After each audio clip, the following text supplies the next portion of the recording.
Pronto, vamos lá, bacana, muito boa noite, todos presentes aí. Vamos começar os nossos trabalhos aí no nosso encontro com o autor, mais um encontro nosso.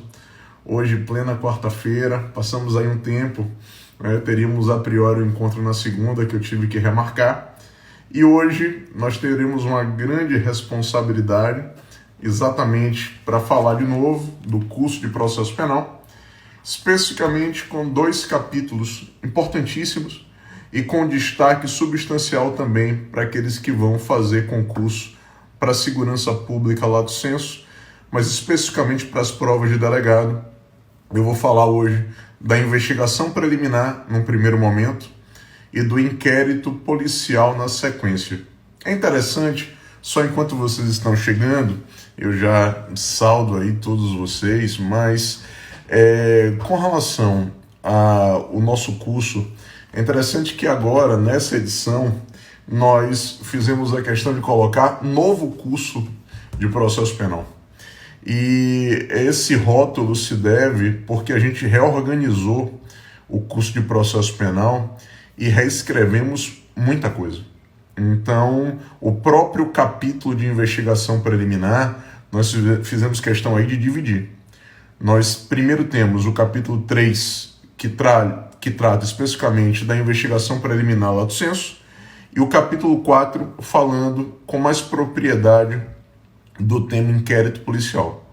Então, é só para fazer essa ambientação inicial, esses 2 minutos de humanização, para que agora a gente possa começar efetivamente a trabalhar. Como costuma acontecer, nesse primeiro momento eu vou desabilitar aqui os comentários, e no final a gente volta a habilitar exatamente para não travar e para permitir que vocês tenham mais tranquilidade hoje durante exatamente a nossa aula. Bacana? Então me permitam começar já no capítulo 3, lá especificamente na nossa página 125, eu vou começar com a investigação preliminar, mostrando para vocês que a investigação é de fato plural. Nós temos diversos órgãos responsáveis por conduzir investigação criminal no Brasil. E dentre as diversas hipóteses de investigação, nós temos uma que dialoga bastante com o direito constitucional, que é exatamente a investigação parlamentar, conduzida pela Comissão Parlamentar de Inquérito e que é remetida ao Ministério Público, isso é muito interessante, que deverá analisar o inquérito parlamentar em caráter de urgência. Então é como se o inquérito parlamentar ele fosse dotado de uma certa predileção quando nós formatamos aqui uma confrontação, uma análise quanto às demais investigações possíveis e existentes. Só que, dentro do sistema de investigação preliminar, eu vou reservar 2 para poder abordar na nossa live e que funcionariam como apostas bastante substanciais. A primeira, que não é tão trivial na nossa percepção, nós chamamos aqui na página 127 de verificação de procedência das informações, que ganha aí um acrônimo, ganha uma sigla interessante que é a VPI. Ora, mas Nestor, qual é a lógica? O inquérito, ele não pode ser uma aventura desmedida. Se num primeiro momento eu tenho uma notícia do fato que não é tão consistente, é muito comum que a autoridade investigante promova uma verificação prévia daquela informação, para só então, se for o caso, baixar a portaria e instaurar o inquérito. Tanto que, aqui na nossa VPI, nessa verificação prévia de informação, eu vou conjugá-la com outro elemento que está hoje em grande evidência, que é exatamente a notícia apócrifa, que é vulgarmente chamada de denúncia anônima. Uma notícia anônima, segundo o Supremo e segundo o STJ, ela não pode justificar a imediata instauração de inquérito policial. Por quê? A Constituição Federal, ela assegura a livre manifestação do pensamento, mas ela veda o anonimato. Então nós não vamos permitir que, diante de uma notícia anônima, o delegado instaure de bate-pronto o inquérito. Então, qual é a recomendação dos tribunais superiores, acatando o entendimento acadêmico, inclusive esposado pelo professor Scarancio Fernandes? Ora, o delegado primeiro deve aferir se aquela notícia ela é verossímil, se aquela notícia ela é pertinente, ela é plausível, para, se for o caso, instaurar um inquérito. Então, o que a autoridade vai fazer previamente? Esta verificação da informação, a chamada VPI. E nós temos lastro legal para a VPI, é importante dizer isso. E esse lastro está no parágrafo 3º do artigo 5º do CPP. Então, quando eu analiso a VPI, aqui na página 127, eu colocaria até um post-it para dizer o seguinte: olha, atenção quanto à notícia apócrifa ou inqualificada. Ora, e o que é uma notícia apócrifa ou inqualificada, que eu colocaria aqui na página 127, dentro da nossa verificação prévia da informação? Nada mais é do que a notícia anônima, que hoje é amplamente explorada e que você precisa ter o cuidado para que ela possa conviver harmonicamente no nosso ordenamento. Mas eu supero a nossa VPI e ainda no nosso capítulo acerca de investigação preliminar, lato sensu, eu quero trabalhar com uma outra investigação, que essa, sem dúvida, é a que está mais em evidência, que é a investigação a cargo do Ministério Público. É uma temeridade, um contrassenso afirmarmos que o Ministério Público preside inquérito policial. Isso soa como um erro grosseiro, até porque, de acordo com o artigo 2º da Lei 12.830 de 2013, a presidência do inquérito policial está a cargo do delegado de polícia. Nós temos lei federal estabelecendo algo que teoricamente seria óbvio por interpretação do artigo 144 da Constituição Federal.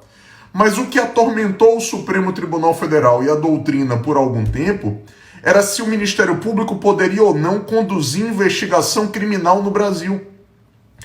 E o próprio Supremo tem precedentes antigos negando a investigação criminal por parte do MP, alegando que o Ministério Público não poderia investigar, porque, de acordo com o artigo 144 da Constituição Federal, o inquérito policial está a cargo do delegado. Ora, com todo respeito, é evidente que o inquérito policial está a cargo do delegado de polícia. O que ficou à margem daquela discussão é exatamente a existência de outros tipos de inquérito. Nós vivemos num país onde o parlamento investiga, onde os militares investigam, onde a vítima pode investigar e onde teremos até, num novo Código de Processo Penal, uma investigação defensiva. Então é evidente que o Ministério Público pode conduzir a sua própria investigação criminal, chamada de inquérito ministerial, importante dizer isso, ou PIC. O que é que essa sigla, esse acrônimo significa? Um procedimento investigativo criminal. E diante de uma carta de boas intenções, a investigação conduzida pelo Ministério Público convive harmonicamente com o inquérito conduzido pelo delegado.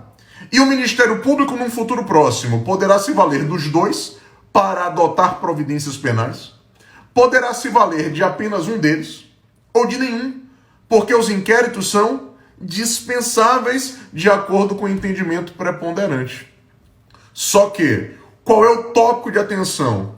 Eu reportaria a você 2 elementos de atenção redobrada na investigação conduzida pelo Ministério Público, num outro post-it aqui, agora na página 131. Primeiro, qual é o embasamento teórico que justifica a investigação conduzida pelo MP? O Supremo Tribunal Federal empregou a chamada teoria dos poderes implícitos. É aquele elemento para tatuar tamanha importância. Por que, Nestor? Ora, o argumento é muito simples. O Supremo levou a matéria no seguinte viés, no seguinte verniz. O Supremo diz assim: ora, a Constituição Federal conferiu ao Ministério Público a legitimidade privativa para o ajuizamento da ação penal pública, lá no artigo 129, inciso 1.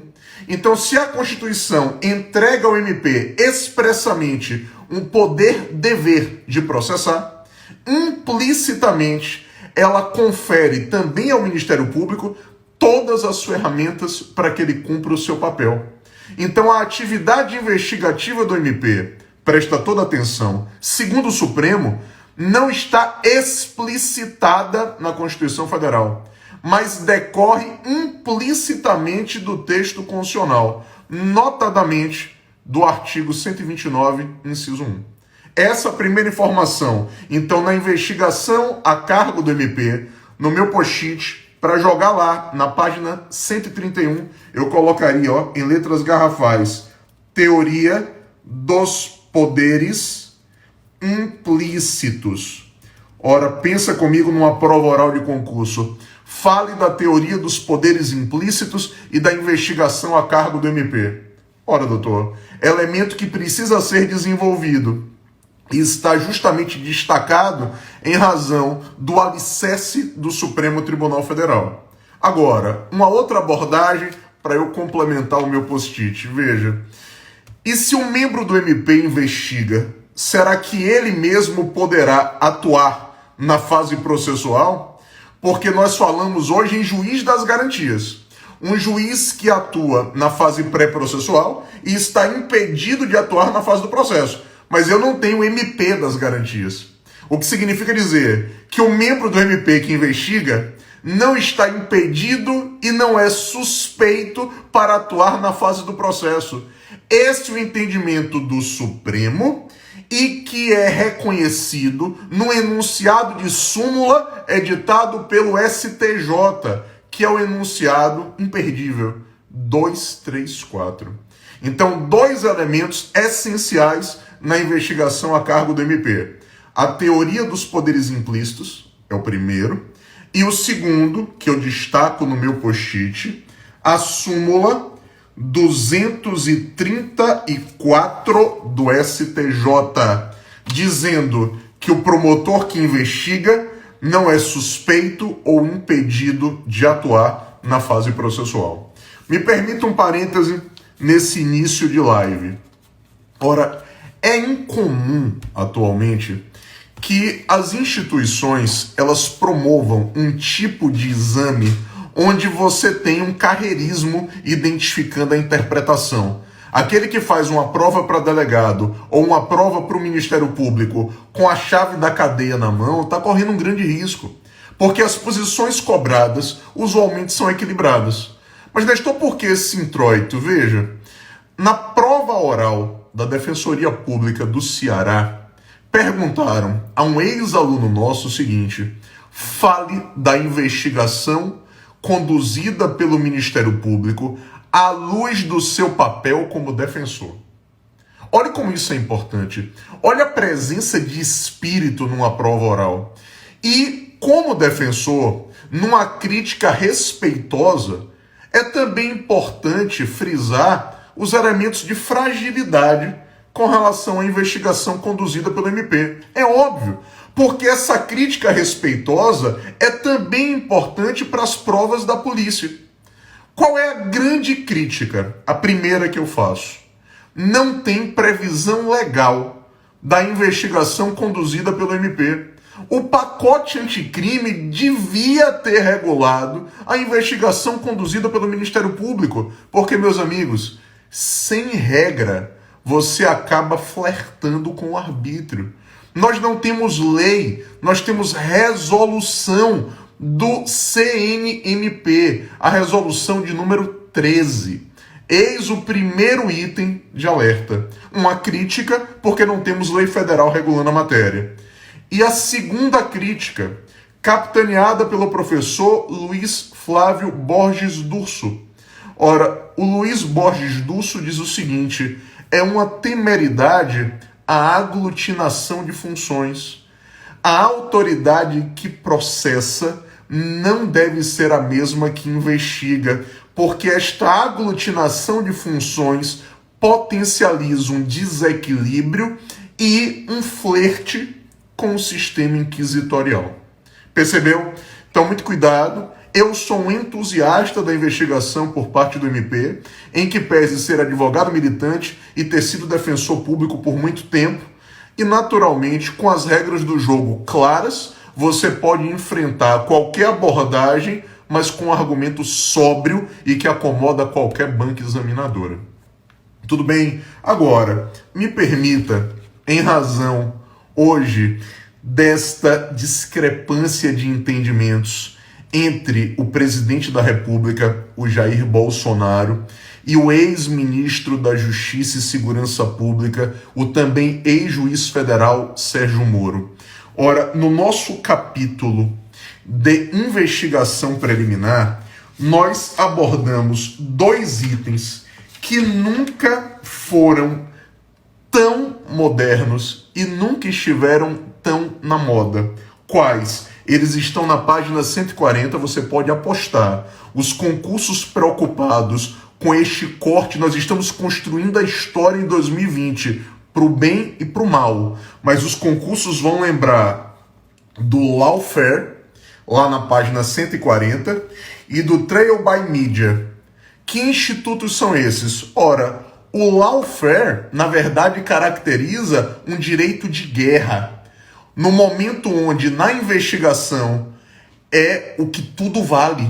Você se vale da própria investigação para se agigantar contra aquele que está sendo investigado, inclusive se valendo de elementos essenciais voltados ao convencimento social. Então a ideia aqui seria, eu vou conseguir apoio popular. Qualquer coincidência com a Operação Lava Jato é dolosa, mas veja, sem nenhuma polarização aqui, por favor. Até porque é um instituto estudado com inspiração norte-americana. Mas a ideia do lawfare na investigação é exatamente trazer uma investigação, doutor, ora, impositiva, com um apoio popular intenso, uma investigação que se agiganta e que elimina ou minimiza substancialmente uma resistência defensiva. Eis a ideia do lawfare. E o trial by media, ou a publicidade ostensiva, ela acaba caracterizada, inclusive, com o vazamento de informações da investigação. O que aconteceu no dia de ontem? Ora, mais atual impossível. Vazaram para a imprensa as informações envolvendo o depoimento do ex-ministro Sérgio Moro. E aquelas informações foram amplamente discutidas e, a partir dali, você tem a polarização tão constante em nosso país. Então, são estratégias no âmbito da condução da investigação, não só por aquele que investiga e pelo titular da futura ação penal, como também estratégia que pode ser adotada por aquele que é investigado. Então, cuidado com esses elementos, lá na página 140 e 141, porque são modernos, são atualíssimos e podem ser explorados. Me permita sair da investigação preliminar lato sensu nos itens que eu reservei para abordar com vocês, e agora eu vou entrar especificamente no capítulo 4, envolvendo o tema inquérito policial. Ora, das investigações preliminares, a mais festejada é o inquérito policial. Até porque ele está a cargo do nosso delegado de polícia, seja na esfera estadual, seja no âmbito da própria Polícia Federal. E o inquérito, que goza de natureza jurídica de procedimento administrativo, a posição topográfica do inquérito é como um procedimento administrativo, o que é evidenciado quando nós destacamos no capítulo 4 um dos elementos que eu reputo dos mais importantes, as características do inquérito. Pode ter certeza, em qualquer concurso que você vai prestar, as características do inquérito policial vão ser exploradas. Mas mais do que isso, eu gosto muito de frisar as características do inquérito com um outro elemento que vem ganhando robustez nos últimos anos. As prerrogativas do advogado e do próprio defensor público na fase da investigação. Eu não posso estudar as características do inquérito sem dominar as prerrogativas inerentes ao advogado ou ao próprio defensor, porque elas vão enriquecer a própria abordagem da matéria. E quando eu me reporto às características, uma das características que está mais em evidência, lá na página 157, é que o inquérito é um procedimento sigiloso. A sigilosidade é da essência do inquérito e cabe ao próprio delegado, de acordo com o artigo 20 do Código de Processo Penal, velar pelo sigilo em atenção à eficiência da investigação. Eu vou fazer um parêntese para citar o professor Fauzi Hassan Shalk. Fauzi, como membro do Ministério Público do Estado de São Paulo, tem um Código de Processo Penal comentado primoroso. Ora, o Fauzi, ele resolve classificar o sigilo e ele bifurca o sigilo. Então, a classificação do sigilo, ela é um elemento essencial para quem estuda o nosso capítulo 4 dentro das características do inquérito. Por quê? Nós temos um sigilo externo e o sigilo externo é aplicado àqueles que são, entre aspas, desinteressados. Usualmente quem? A própria imprensa. Porque quando as informações da investigação são partilhadas com a imprensa, o suspeito vai se submeter ao pior tipo de julgamento, que é o julgamento social. O julgamento social é sumaríssimo e não comporta contraditório nenhum para a defesa. Então, a ideia do sigilo externo, ela blinda a figura do próprio investigado. Mas no outro prisma, nós temos o sigilo interno, e que seria aplicável aos atores da persecução penal. Só que esse sigilo é frágil. Por quê? Vê se faz sentido. O delegado não vai opor sigilo ao Ministério Público. Até porque o destinatário do inquérito é o titular da ação. Então seria ilógico, irracional, a oposição de sigilo ao membro do MP. Também não é razoável que se oponha o sigilo ao juiz. Que juiz? Ao juiz das garantias, que é o juiz que vai despachar com a autoridade investigante. Mas o sigilo também não pode ser oposto ao advogado. E quando eu me reporto à prerrogativa do advogado, eu costumo dizer que o advogado tem direito de acessar os autos e é um direito chamado de retrospectivo. O advogado vai acessar o que já foi produzido, está documentado e integra os autos do inquérito. Esse direito não é prospectivo. O advogado não tem direito de acessar diligências em andamento ou diligências que estão por acontecer, senão a utilidade do inquérito seria esvaziada. O inquérito não serviria para nada. O que é ratificado, inclusive, no artigo 3º-B de bola do CPP, que trata da atuação do juiz das garantias e que foi implementado pelo pacote anticrime. Agora, olha como isso é importante. O direito de acesso ele é consolidado em súmula vinculante 14, e também é consolidado no Estatuto da OAB, no artigo 7º, inciso 14, da Lei 8906 de 94. Então, na minha página 157, quando eu me reporto ao sigilo, eu formularia duas observações, seja no próprio termo aqui do nosso curso, seja num post-it autônomo. Uma primeira observação, preocupação premente em qualquer avaliação, a classificação do sigilo. A classificação do sigilo pautada numa doutrina tradicionalíssima e na melhor doutrina em termos de viés crítico. Por todos eu cito o professor Fauzi Hassan. E uma segunda observação diz respeito à prerrogativa do advogado. A prerrogativa do advogado de acessar os autos de uma investigação, mesmo diante desse caractere do sigilo. Prerrogativa pautada no artigo 7º, inciso 14 da Lei 8906 de 94 e na súmula vinculante 14. Formularia essa dupla abordagem e anexaria aqui na minha página 157, porque essa é a vida, é a essência daquilo que vem sendo cobrado. Veja que o acesso do advogado aos autos independe da apresentação de procuração. E o advogado não precisa ter, ora doutor, uma memória perfeita. O advogado pode tomar apontamentos e copiar os autos da investigação. Posso aqui fazer uma referência de curiosidade para a vida prática, para quem advoga? Quem quer acessar os autos de um inquérito que tramita perante a Polícia Federal, peticiona, e os delegados federais levam o usuário ou não o acesso. Então, aqui você tem um viés prático, mas o acesso ele está garantido.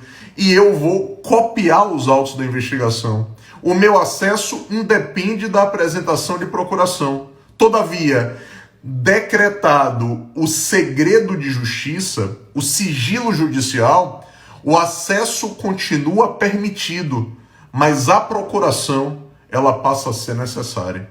Percebeu? Então isso é extremamente importante. A autoridade que conduz a investigação pode opor ao advogado o acesso a determinados elementos. Quais? Diligências em andamento ou diligências que estão por acontecer. O que já passou, está documentado e integra os autos da investigação, é direito do advogado acessar. Então, essa primeira característica que eu reservei para vocês. E eu vou destacar, também com muito cuidado, uma outra característica do inquérito que diz respeito à sua inquisitoriedade. Lá na página 160, tem que destacar a inquisitoriedade. O inquérito é, de fato, um procedimento inquisitivo e, usualmente, ele se antipatiza com o contraditório e com a ampla defesa. Só que alguns pontos importantes, se você vai perceber, eu vou acabar atingindo uma prova dissertativa do Ministério Público de Sergipe, eu vou demonstrar. Veja, um primeiro elemento, talvez o mais moderno. Nós temos uma corrente doutrinária, eu vou inclusive citar o meu amigo Fred Didier Júnior, que defende a processualização dos procedimentos investigativos. Anota isso. Processualização dos procedimentos de investigação. Fred fala disso quando ele aborda o inquérito civil público, que vai dar o alicerce para o ajuizamento de uma ação civil pública. E eu trago essa ideia para o âmbito dos inquéritos no espectro criminal. Por quê? Nós devemos aplicar o princípio do devido processo legal aos procedimentos investigativos. E a carga axiológica do devido processo legal é trazida para fazer valer o contraditório e o exercício da defesa na dosagem adequada para a preservação dos direitos e garantias fundamentais. Então, há quem defenda contraditório e exercício de defesa na fase do inquérito, sem dúvida, por todos, o professor Fred Didier. Só que, um outro elemento de prova, importantíssimo, a ideia de inquisitoriedade, ela vem sofrendo mitigação. E para aqueles que têm um viés mais legalista, eu vou trazer duas mitigações. A primeira está no Estatuto da OAB. Mais uma prerrogativa do advogado. Que prerrogativa é essa? É direito do advogado acompanhar o cliente no momento em que o cliente é ouvido perante qualquer autoridade investigante. E o advogado ali não é um convidado de pedra. O advogado pode formular razões e apresentar quesitos no bom desempenho da sua função. Isso mitiga a inquisitoriedade? Claro! Mas tem previsão em lei federal. Uma mitigação muito bem-vinda, aplaudida. Mas nós temos outra. Olha agora para aqueles que vão prestar concurso para delegado de polícia. O artigo 14A de água do CPP, introduzido pelo pacote anticrime, e refletido no artigo 16A de água do Código de Processo Penal Militar. Ele indica que quando os membros das forças policiais empregarem força letal no desempenho da sua função, o delegado que conduz o inquérito está obrigado a citar o investigado. Houve aí um equívoco terminológico. Não é citar, é notificar ou intimar. Mas tudo bem, imaginemos que o seu concurso copie e cole o texto da lei. O investigado vai ser citado, diz o artigo 14A. E ele terá 48 horas para constituir advogado. Ou seja, uma mitigação visceral à ideia de inquisitoriedade. Nestor, se ele for omisso, aí a instituição a qual ele pertencia no momento da prática do fato, ela será intimada e ela terá 48 horas para constituir o advogado. Como diz o meu amigo Rogério Sanches, o que se quer é que a instituição suporte o custo do advogado que vai defender o integrante da força policial que empregou força letal no desempenho das suas funções. E essa mesma prerrogativa é aplicada aos membros das Forças Armadas envolvidos em operação para garantir a lei e a ordem, as chamadas Operações GLO. Agora, Nestor, para quem vai fazer concurso federal, AGU, delegado federal, Procuradoria da República, juiz federal, DPU, analista de tribunal, olha a atenção redobrada. Se o legislador quiser, ele pode regular inquéritos que têm, por força de lei, que respeitar contraditório e ampla defesa? Pode. Nós temos exemplo? Temos.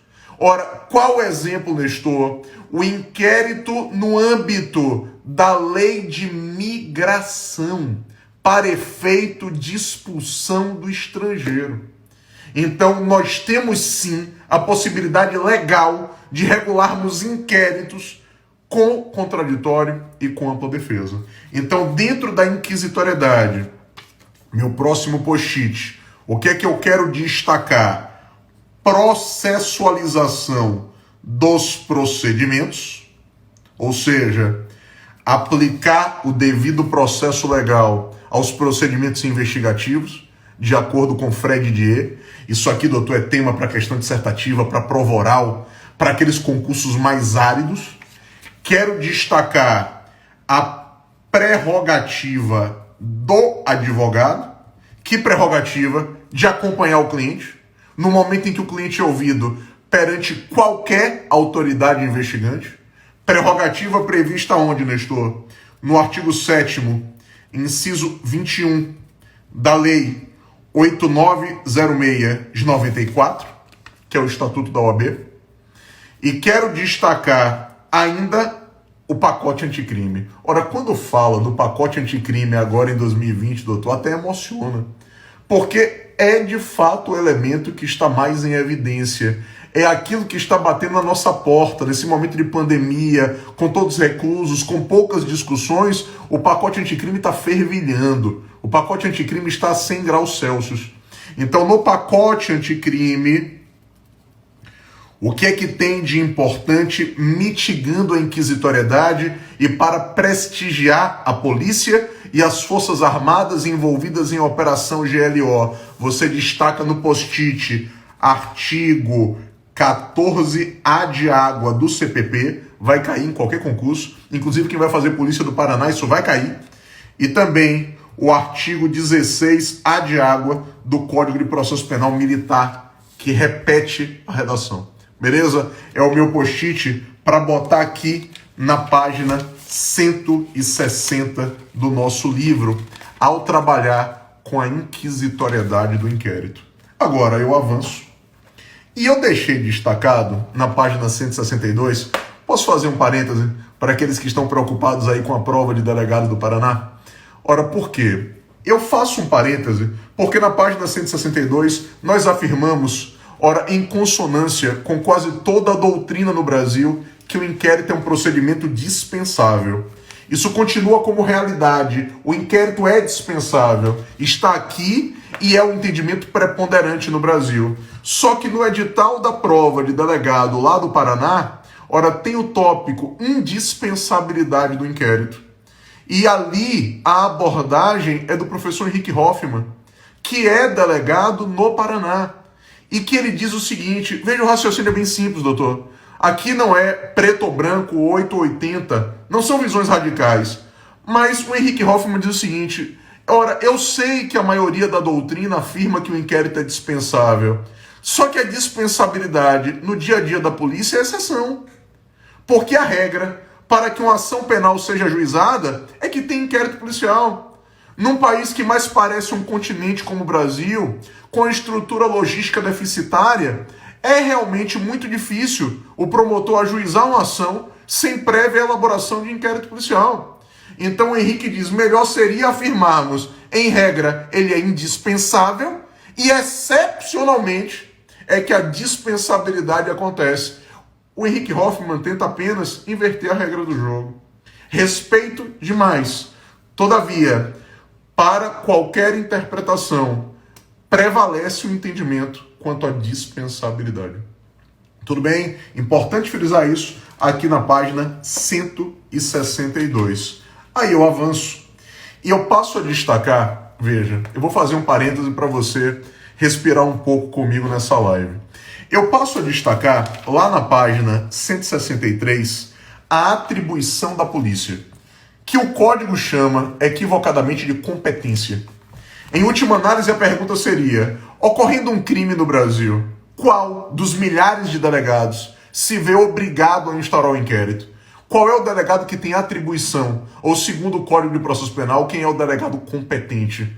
Competência tem que estar entre aspas. Óbvio, competência é medida da jurisdição, competência é inerente a juiz ou tribunal. As demais autoridades, promotores, delegados de polícia, procuradores, eles têm atribuição.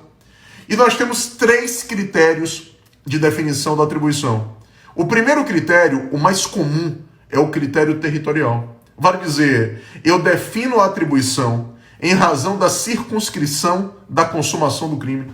É só perguntar assim, meu Deus, onde é que o crime se consumou? Detectou o local da consumação, se faz uma outra pergunta. Qual é o delegado que atua nesta circunscrição? Ele é que tem dever funcional de deflagrar o inquérito. Vale dizer, a circunscrição significa a delimitação territorial da atuação do delegado. Maravilha. Só que o critério territorial, ele convive harmonicamente com outro critério, que é o critério material. Pelo critério material, nós teremos delegados especializados na apuração de um determinado tipo de infração. Vê se você não enxerga isso na sua cidade. Delegacia de furtos e roubos, delegacia de defraudações, delegacia de tóxicos, delegacia de homicídios. Então o critério material é o critério da especialidade. Só que, na nossa live, o que é que me preocupa? Agora, para quem vai fazer concurso federal mais uma vez, só um parênteses, principalmente para quem vai fazer delegado federal. Na página 164, eu destaco a hipótese da Polícia Federal, autorizada pelo artigo 144 da Constituição. A Polícia Federal pode investigar crimes estaduais, que exigem apuração uniforme, porque tem repercussão em mais de um estado, ou porque tem repercussão internacional. Só que a Constituição, ela leva a matéria para regulação por lei ordinária. E nós temos lei ordinária que está em todos os editais de delegado federal. Que lei ordinária é essa? Está aqui, ó, a Lei 10.446 de 2002. Lei 10.446 de 2002. Essa é a lei da vez no critério de atribuição. Essa lei define inúmeras situações e discutiram aí o caso Marielle, se a Polícia Federal deveria intervir ou não, porque o ministro da Justiça, ele pode autorizar a intervenção da Polícia Federal em situações que não estão delineadas nas hipóteses da Lei 10.446. Tudo bem? Desde que o critério da lei seja atendido. Vale dizer, necessidade de apuração uniforme pela repercussão do crime em mais de um estado ou repercussão internacional. Tudo bem? Bacana. Agora, além do critério material, me permita só fazer um parênteses para fechar esse item.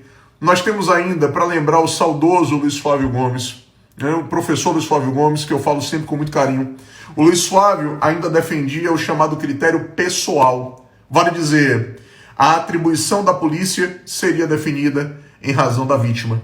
Então vê se você reconhece a contribuição do professor Luiz Flávio. Delegacia da mulher, delegacia do idoso, delegacia do turista, delegacia do índio, delegacia da criança e do adolescente.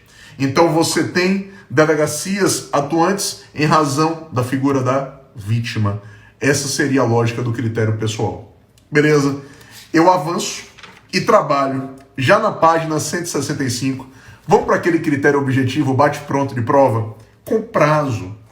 Prazo para conclusão do inquérito, doutor, dosagem temporal, é sempre importante. Sabe o que eu fazia quando eu prestava concurso? Todas as vezes que tinha prazo, eu anotava numa folha, na última folha do meu caderno. Eu sempre fiz fichamento. Eu entendo que fichamento é essencial. E sempre que tinha prazo, eu ia na última folha daquela matéria destinada ao processo penal e apontava o prazo. Então, teve um determinado momento que eu consegui ter uma apostila própria de todos os prazos do processo penal. E ela, inclusive, serviu como fonte de inspiração para que em cada capítulo do livro eu fizesse um apontamento sistemático de prazo, inclusive com tabela. Porque isso facilita, é um critério mnemônico importante. Só que quanto ao prazo, nós temos aí intervenção do pacote anticrime. Por quê? Ora, o prazo para a conclusão do inquérito para o delegado estadual mudou. O delegado estadual tinha 10 dias improrrogáveis. E agora, ele tem 10 dias, então o artigo 10 do CPP continua em vigor, mas o prazo é de 10 dias prorrogável por até mais 15 dias, de acordo com o pacote anticrime, no artigo 3º-B de bola do CPP. Quem é que vai deliberar quanto à prorrogação? O juiz das garantias. Diante da representação do delegado, o juiz tem que ser provocado. O sistema é acusatório. O juiz não é protagonista. Quem provoca o juiz é o delegado. E o juiz delibera sobre a prorrogação ouvindo o Ministério Público. Agora, olha que detalhe. E eu sei que com isso você fica bastante incomodado. O artigo 3º-B de bola, trabalhando com esse novo prazo, ele ainda está suspenso por deliberação do Supremo Tribunal Federal. Ele vai voltar, mas por enquanto ele está suspenso. E já podem cobrá-lo já. Doutor, tão importante quanto saber a resposta é a ciência da pergunta. Se o examinador souber perguntar, ele pode perguntar tudo. Ele pode perguntar qual é o novo prazo, que está temporariamente suspenso. Problema algum. Ou então, de acordo com a redação do artigo 3º-B de bola do CPP, ainda suspensa, o prazo para a conclusão do inquérito policial inerente ao delegado estadual será 2 pontos. Acabou. Resolveu o problema. Então, às vezes, me perguntam, podem cobrar ou não podem? Claro que pode, basta saber perguntar. E como é que vão cobrar? Tem que saber perguntar. Porque se não souberem perguntar, obviamente, a questão vai ser anulada. Então essa é a ideia. Não é sofrer com a formulação da pergunta. Porque como a pergunta vem, é uma incógnita. O importante é saber dominar as hipóteses que existem. Eu tenho hoje um prazo. Qual é o prazo? 10 dias improrrogável. Mas com o pacote anticrime, 10, com prorrogação por até mais 15. Por até mais 15. Não é por mais 15. Por até mais 15. Por deliberação do juiz das garantias, provocado pelo delegado, e cabe a ele ouvir o MP antes de decidir. Tudo bem? Beleza? E aí, eu avanço. Já temos aí quase 45 minutos de live. Interessante como passa rápido. E me permita, nesse momento, destacar um outro elemento, já na página 171 do livro, e que é tópico de todo e qualquer concurso. Notícia-crime. Ora, o tema notícia-crime, ele, inclusive, no edital, me parece, o mais midiático desse ano, que é o de delegado do Paraná, eles revisitaram uma forma de construir o edital antiga, colocar inquérito policial, ponto e vírgula, notícia-crime. Parece que o tema notícia-crime está fora do tema inquérito. Ora, por favor, a notícia-crime, ela sofre uma classificação. Então, no meu post-it aqui no tema notícia-crime, o que eu quero que você tenha em mente, domine. Quando eu escrevi esse tópico, eu tive muito cuidado. Eu quero que você tenha atenção na classificação da notícia-crime. Por que, Nestor? Porque nós temos uma bifurcação. Eu tenho a notícia-crime direta ou de cognição imediata. O que é a notícia-crime direta? É aquela atribuída à atuação das forças policiais ou à atuação da imprensa. A polícia pode estar atuando e descobrir a prática de um delito. E o delegado se verá obrigado a instaurar um inquérito. Ou então a imprensa pode dar um furo de reportagem e noticiar um fato que era desconhecido da autoridade policial. E o delegado se verá obrigado a instaurar a investigação. Ora, o STJ já decidiu em 2019 que a imprensa pode sim noticiar fato criminoso. Não há problema algum. É a chamada notícia crime direta ou de cognição imediata. Mas num outro prisma, nós temos uma notícia crime chamada indireta ou de cognição imediata. É aquela apresentada por pessoas estranhas à polícia, mas o sujeito está devidamente identificado, ele se expõe, ele se apresenta. Nesse caso, Nestor, o que chama a atenção? Aí é o destaque. Formularei 2 destaques. Primeiro, a vítima ou o representante legal dela, se ela é incapaz, eles noticiam o fato por meio de um requerimento. E se o delegado negar a instauração do inquérito diante do requerimento da vítima, vai caber recurso administrativo endereçado ao chefe de polícia. Ora, doutor, isso cai com muita frequência, isso tem que ser dominado. Isso está lá no artigo 5º, parágrafo 2º do CPP. Por outro lado, eu vou agora tomar como fonte de inspiração a prova de delegado lá do Espírito Santo. Existem alguns crimes onde a provocação do legítimo interessado é pressuposto para que o inquérito seja instaurado. Nestor, seja mais claro, pretendo ser.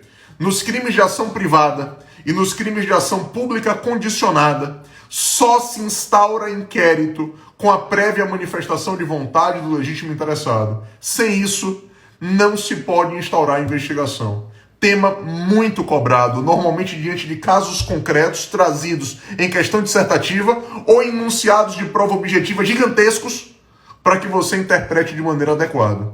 Então, eis a lógica. Eu destacaria na notícia crime a classificação e destacaria o artigo 5º, o parágrafo 2º, o parágrafo 4º e o parágrafo 5º do Código de Processo Penal. Beleza? Cuidado com isso. Agora, uma última provocação dentro da notícia crime. Olha a atenção redobrada, meus amigos. Qualquer pessoa do povo também pode noticiar o fato criminoso. Isso está no parágrafo 3º do artigo 5º. E qualquer pessoa do povo pode noticiar o fato quando o crime é de ação pública incondicionada. Vale dizer, aquele crime onde o delegado já deve instaurar um inquérito de ofício. Portanto, não há problema algum em que ele seja provocado por qualquer pessoa do povo. Beleza? Mas deixaria então esse post-it aqui na página 171 e fica para o fim o elemento mais polêmico e eu vou rotular arbitrariamente como mais importante. Arquivamento do inquérito. Eu preciso destacar o arquivamento da investigação. Por que, Nestor? Ora, porque o arquivamento da investigação, ele mudou em razão da nova redação do caput do artigo 28 do Código de Processo Penal. Então, eu trabalho com a ideia do arquivamento e, especificamente, eu quero destacar o seguinte. O caput do artigo 28 do CPP, ele está suspenso. Então, está vigente um arquivamento, que é o arquivamento tradicional. Ora, construído há décadas. Vale dizer, se o promotor entende que é caso de arquivamento, ele requer ao juiz o arquivamento. Se o juiz concorda, ele homologa. Se o juiz discorda, ele remete os autos ao procurador-geral. Eis a ideia. E o que o pacote anticrime fez? O arquivamento interna corporis. O arquivamento na própria promotoria. O promotor, olha agora, ordena, perceba o verbo, ordena o arquivamento. E comunica ao delegado, comunica à vítima e comunica ao investigado. E submete o arquivamento a um órgão superior do próprio MP, que será definido de acordo com a lei de cada estado. Ora, nos bastidores nós estamos falando que vai ser o próprio procurador-geral, mas cada lei estadual formulará a sua definição. E a vítima, revoltada, emputecida, desculpa a expressão, com o arquivamento, ela poderá provocar esse órgão de cúpula, poderá se insurgir contra o arquivamento no prazo de 30 dias, a partir do momento em que ela foi comunicada, para que o teor do arquivamento seja revisitado por esse órgão de cúpula. Percebeu? Então nós temos uma grande novidade, porque o que o pacote anticrime traz é o arquivamento interna corporis, o arquivamento nas entranhas do MP. Então no tema arquivamento, qual é a grande linha de destaque? Dominar o artigo 28 do CPP e saber os dois modelos, o modelo atual e o modelo novo trazido pelo pacote anticrime, mas que ainda não está implementado. Aí quando me perguntam, Nestor, e qual é o que vai cair meu concurso? Podem cobrar os dois. Basta saber perguntar. Beleza? Tudo bem? Até porque a disposição ainda não foi declarada como inconstitucional. Eu vou aqui habilitar novamente os nossos comentários com 50 minutos aí da nossa live, mais uma live intensa. Hoje foi um dia que eu estou especialmente cansado por uma série de fatores. O judiciário não está parando, então a gente tem demanda aqui à torto e à direito. Ora, mais uma vez a editora me pede para destacar que hoje teremos até aí às 10 da noite uma promoção relâmpago do curso com essa senha de desconto Nestor 2020 lá no site da editora até às 22 horas. E eu vou continuar, importante dizer para vocês isso, fazendo as nossas lives. Então eu vou exaurir o curso. Nós iremos trabalhar com todo o curso de processo penal, com os tópicos que eu me coloco. Veja, eu venho despertando o interesse de reler o livro, até porque eu tive que atualizá-lo integralmente, mas eu estou relendo agora com os olhos de quem faz prova, para poder fazer a live me colocando no seu lugar e lembrando de maneira saudosa e também ansiosa do meu tempo de preparação para concurso, o que obviamente é algo extenuante, mas que a gente não pode aí, doutor, lembrar também que é uma excelente experiência. Então farei isso, e para aqueles que estão me acompanhando, eu não estou com Covid não, eu estou tossindo porque eu estou com refluxo, mas e aqueles que estão me acompanhando também na live de preparação para a Polícia do Paraná, teremos uma próxima live. Se eu não fizer até sábado dessa semana, eu farei logo no início da próxima. E terei duas lives aí, doutor, que vão ser assim, punk. Uma com meu amigo e irmão Rogério Sanches e a outra com meu amigo e irmão Pablo Stolze. Já estamos aí idealizando as datas para que a gente possa fazer essas duas lives também e compartilhar com vocês o nosso dia a dia de estudo agora nesse confinamento e trazer para vocês aí o que tem de melhor. Bacana? Tudo bem? Pessoal, agradeço imensamente a atenção. Excelente noite para vocês. Fiquem com Deus, continuem estudando. Sucesso. Até a próxima live. Semana que vem tem mais ou talvez até sábado. Vamos ver aí como é que a agenda permite. Forte abraço. Até mais.